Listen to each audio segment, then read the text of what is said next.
আসসালামু আলাইকুম রহমতুল্লাহ। সুপ্রিয় দর্শক শ্রোতা, আপনাদের জন্য আমার ভালোবাসা রইল। আজকে যে বিষয়টা নিয়ে আলোচনা করব সেটা হচ্ছে সমন্বয়কারী শিক্ষার্থী যারা আছে তারা নতুন রাজনৈতিক দল গঠন করতে চাইতেছে। বিশেষ করে এই খবরটা খুবই জোরালো হচ্ছে। এর মধ্যে তারা নাগরিক কমিটি নামে একটা ছাত্র কমিটি গঠন করছে, সারা বাংলাদেশে তাদের সমন্বয়ক কমিটি তৈরি করছে।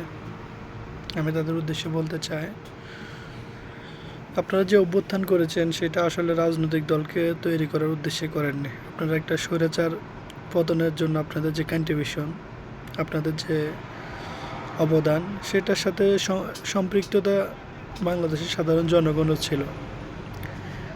বাংলাদেশের আপামর সাধারণ জনগণ ছিল, শিক্ষার্থীরা ছিল, আপনারা ছিলেন নেতৃত্বে, সাধারণ শিক্ষার্থীরা ছিল, আমজনতা অনেক বেশি অবদান ছিল, রাজনৈতিক দলগুলোর অবদান ছিল। বিশেষ করে বাংলাদেশ জামায়াতে ইসলাম, বাংলাদেশ জাতীয়তাবাদী দল বিএনপি, অন্যান্য ছোট যে রাজনৈতিক দলগুলো আছে, সবারই একটা অবদান ছিল। আপনারা এখন অন্তর্বর্তীকালীন সরকারের দায়িত্বে আছেন। আপনারা অন্তর্বর্তীকালীন সরকারকে রিপ্রেজেন্ট করতে চান এবং কি একটা রাজনৈতিক দল গঠন করলেও আপনারা একটা নির্বাচনী প্রক্রিয়া আসতে হবে। তাদের উদ্দেশ্যে আমার বলা হচ্ছে, এটা বাংলাদেশের জনপ্রিয়তা জনগণের ম্যান্ডেট ছাড়া সম্ভব না।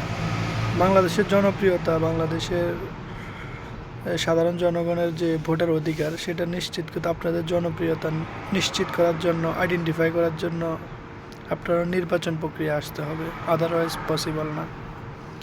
ঠিক আছে, আপনারা ভালো কাজ করেন, আপনারা করতে থাকেন। তৃণমূল পর্যায়ে আপনারা সংগঠন স্ট্রং করেন, প্রত্যেকটা জেলা, উপজেলা, থানা, ওয়ার্ড পর্যায়ে আপনারা কমিটি তৈরি করেন। সেই কমিটি কাজ করবে জনগণের স্বার্থে, দুর্যোগকালীন সময়ে কাজ করবে। সেটা আপনারা করেন। সেটা করতে করতে যখন জনগণ আপনাদেরকে ভালোবাসবে, আপনাদেরকে জনগণ ভোট দেবে, জনগণের ম্যান্ডেটে আপনারা যদি ক্ষমতা আসতে পারেন, আলহামদুলিল্লাহ, ওয়েলকাম, আপনাদেরকে welcome. Otherwise not possible. Today আর টুমোরো আপনাকে অবশ্যই নির্বাচন প্রক্রিয়ার মাধ্যমে আসতে হবে, স্বচ্ছ নির্বাচনের মাধ্যমে আসতে হবে। আর অহেতুকভাবে ডিসি নিয়োগের ক্ষেত্রে, সচিব নিয়োগের ক্ষেত্রে, পুলিশ নিয়োগের ক্ষেত্রে, র্যাবের সংস্কারের ক্ষেত্রে বা অন্য অন্য যে সরকারি যে মন্ত্রণালয়ে অধিদপ্তর, পরিদপ্তর, উপদপ্তরগুলো আছে, সেগুলো নিয়োগ প্রক্রিয়ার ক্ষেত্রে আপনারা স্বচ্ছ থাকবেন। বাংলাদেশে জনপ্রশাসনের মন্ত্রণালয়ের অধীনে, পিএসসির অধীনে যেসব নিয়োগ প্রক্রিয়া হচ্ছে, সেসব নিয়োগ প্রক্রিয়ায় স্বচ্ছ হচ্ছে কিনা, এইসব বিষয়গুলো আপনারা তদারকি করবেন। কাকে কোথায় নিয়োগ দেওয়া হবে, কাকে কোন সেক্টরে নিয়োগ দেওয়া হবে, কাকে কোন জায়গায় রাখা হবে, এগুলো নিয়ে আপনারা মাথা ব্যথা করিয়েন না প্লিজ। আপনাদের মাথা ব্যথার দরকার নাই। এগুলোর জন্য বিজ্ঞ লোক আছেন, পুরনো আমলারা আছেন, বর্তমান সিনিয়র যে উপদেষ্টা আছেন, তাদের মতামত আছে। আপনারা এগুলো নিয়ে মাথা ঘামাইয়েন না প্লিজ।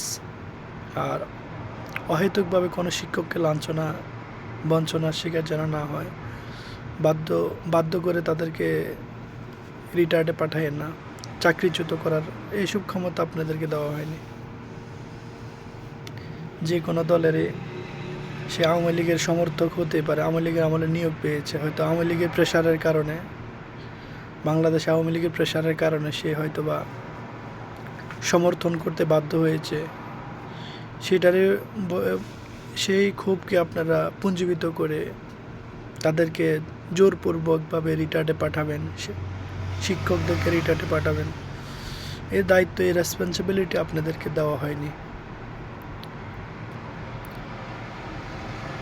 সে জানে, যার চাকরিচ্যুত হয়েছে, সে জানে সে কি পরিমাণে মানসিক একটা ট্রমার ভোগ করতেছে, ট্রমার মধ্যে আছে, মানসিক একটা অশান্তির মধ্যে আছে, ফ্যামিলি কিভাবে চলবে তার, এটা একমাত্র তার আয়ের উৎস আছে চাকরিটা। তো জেনে বুঝে কাজগুলো করার জন্য আপনাদেরকে বলছি আমি, আপনাদের ভাই বন্ধু হিসাবে, আপনাদের সহপাঠী হিসাবে এই কথাগুলো আমার বলা। আল্লাহ তাআলা আমাদের বাংলাদেশকে হেফাজত করুক, সুশাসন নিশ্চিত করুক, দুর্নীতি মুক্ত করুক, প্রতিটা সেক্টর যেন জনবান্ধব হয়, গণবান্ধব হয়, সেই দোয়াটাই করি। রাজনৈতিক স্বচ্ছতা যেন ফিরে আসুক, বাক স্বাধীনতা ফিরে আসুক, মানুষের অধিকার ফিরে আসুক, অর্থনৈতিক প্রতিটা সেক্টরে সুষম বন্টন হোক এবং দেশের উন্নতির জন্য আল্লাহ সুবহানাহু ওয়া তাআলার কাছে দোয়া চাই। আপনারা সবাই ভালো থাকবেন। আসসালামু আলাইকুম ওয়া রাহমাতুল্লাহ।